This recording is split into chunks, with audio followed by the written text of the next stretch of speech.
Baik, kembali lagi di NTV Sportcast. Kita lanjutkan perbincangan kita, Bang Ropan dan Coach Supriyono. Ada yang menarik sebenarnya kemarin yang sempat ramai juga di kalangan netizen selain tentu saja pertandingan. Ada satu rekaman di mana Coach Nova itu terlihat cukup tegas di ruang ganti.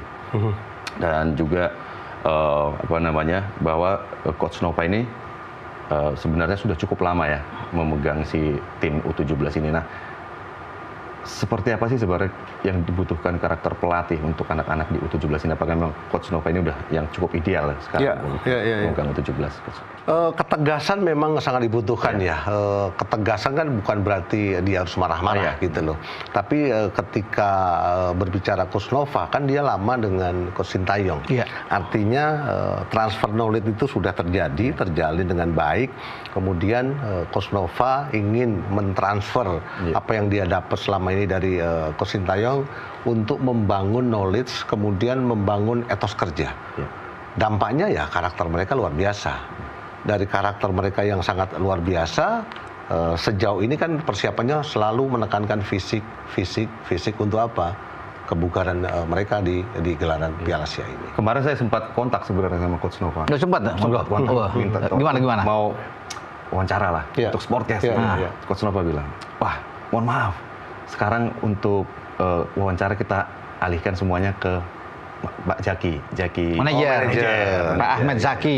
Ya, betul. Dan saya juga kontak Ahmed Zaki juga beberapa kali sih ngobrol. Jadi intinya sebenarnya mereka memang di sana juga disiplin sekali. Bukan hanya pemain tapi pelatih juga. Lalu kemarin juga kita tahu bahwa pemain-pemain tidak diizinkan untuk bermain pakai medsos. HP ya disingkirkan. Penting itu. Nah itu. Tidak ada satupun pemain yang kemarin upload, kalau nggak salah upload keberhasilan, kemenangan segala macam, tidak ada. Mereka itu sama sekali fokus dengan pertandingan.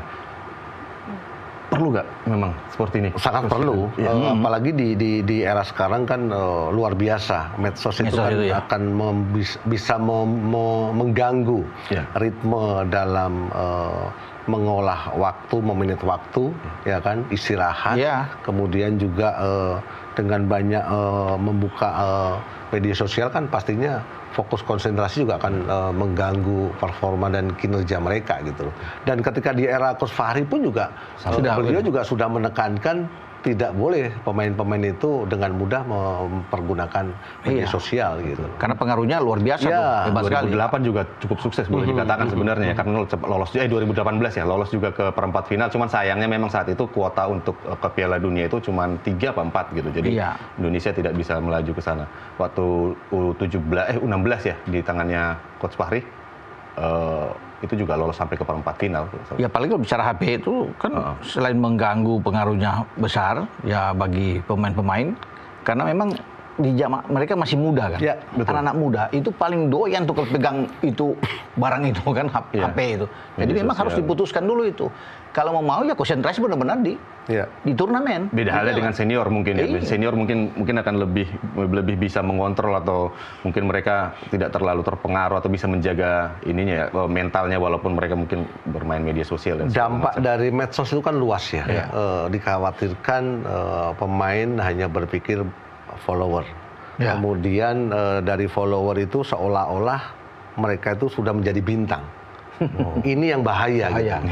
Ketika sudah menasbihkan dirinya bintang, star syndrome itu akan muncul. Star syndrome itu dia. Ya kan? Tahapan untuk mereka itu berada di timnas senior dengan apa yang dia lakukan terlalu enak dengan bermain media sosial, mereka lupa bahwa waktu atau tahapan proses yang mereka jalani itu masih panjang. Betul. U17 itu memang belum masih panjang. Ya Marco, Bang Ropan pasti ingat lah. Ya, ada Primavera, ada SAD. Ya, SAD. Berapa banyak pemain yang sudah berkompetisi di luar negeri, kemudian menjadi pemain ataupun tulang punggung di tim nasional kan nggak banyak, Bang. Hilang semua. Hilang itu. Jadi jangan sampai seperti apa yang sudah. Ya karena memang perjalanannya memang masih panjang ya. Bahkan jangankan di level Asia, di level di dunia juga sebenarnya U17 itu perjalanannya masih panjang. Bersinar di U17 belum tentu dia bersinar di senior. Banyak yang memang begitu kan. Kemarin U17 Piala Dunia di Indonesia 2023 hampir sedikit sekali yang akhirnya bisa menembus tim-tim elit dunia.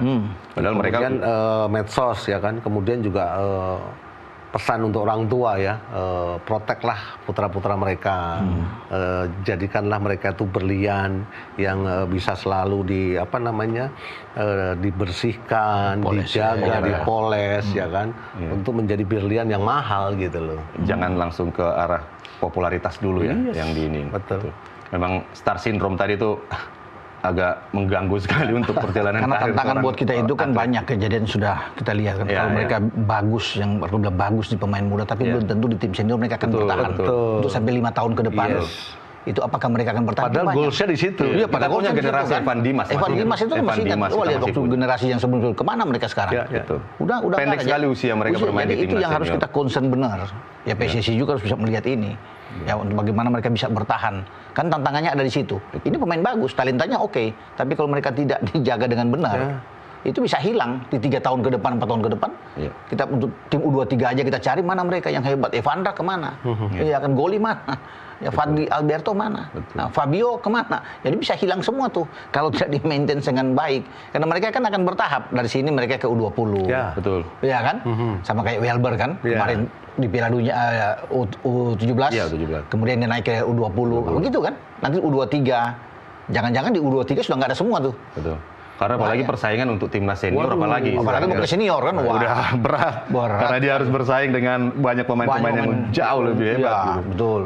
Nah, untuk Bang Ropan sendiri melihat sosok Nova Arianto, ini kan sebenarnya udah pernah juga kita undang ke sini dulu. Udah pernah bicara. Sebagai asisten pelatih timnas senior dulu.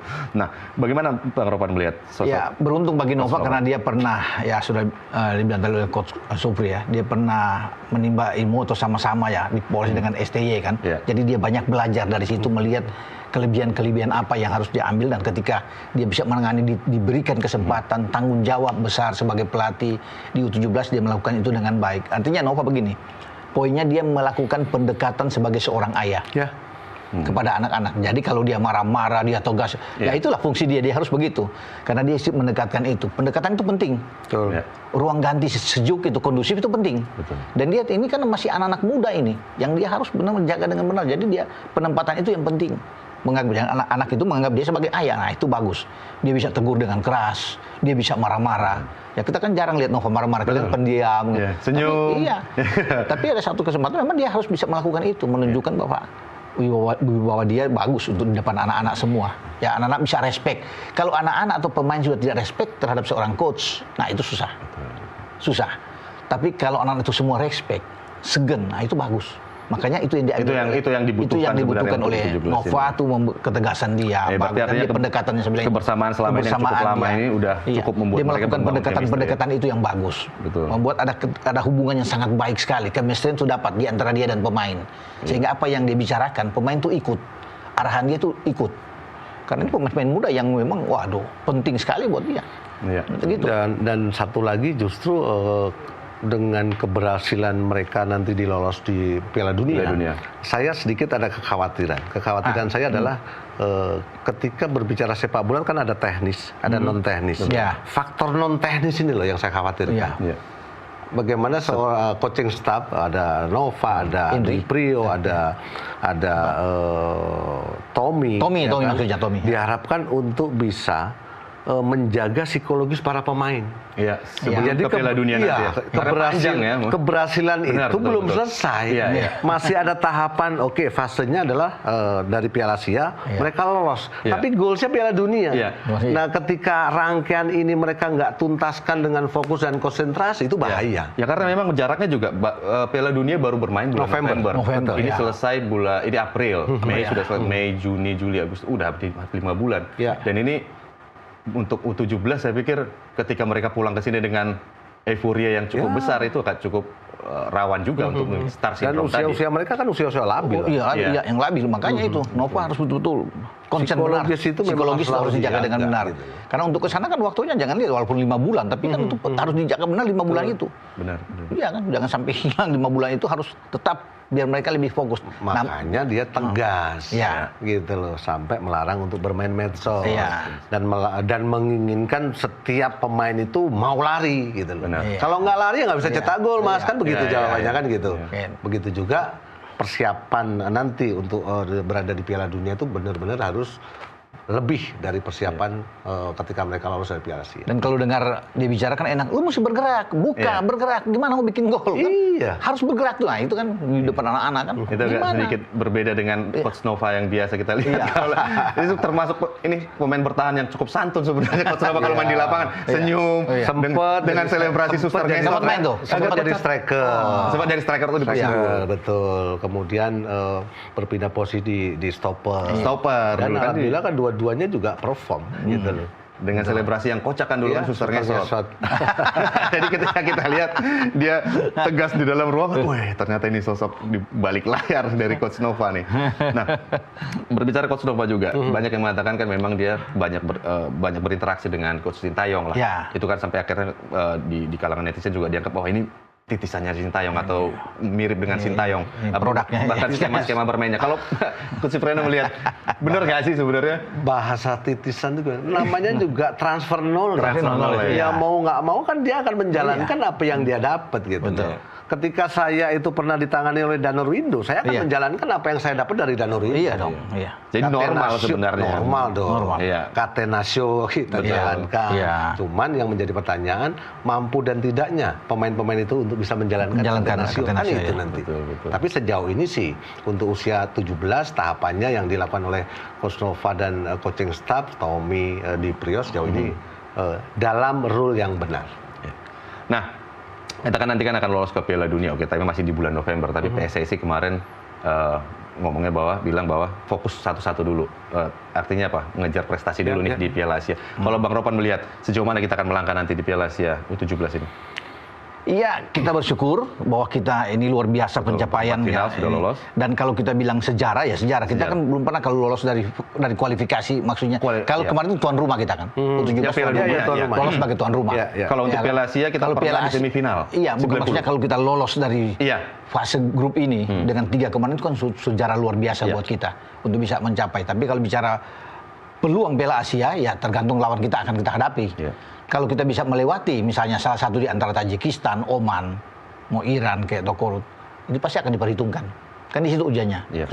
Sudah nggak bermain lagi di fase grup yang kita masih bisa mengharapkan kita draw sini atau kalah masih ada pertandingan berikutnya. Kalau sudah di sistem gugur kan sudah sekali main langsung out.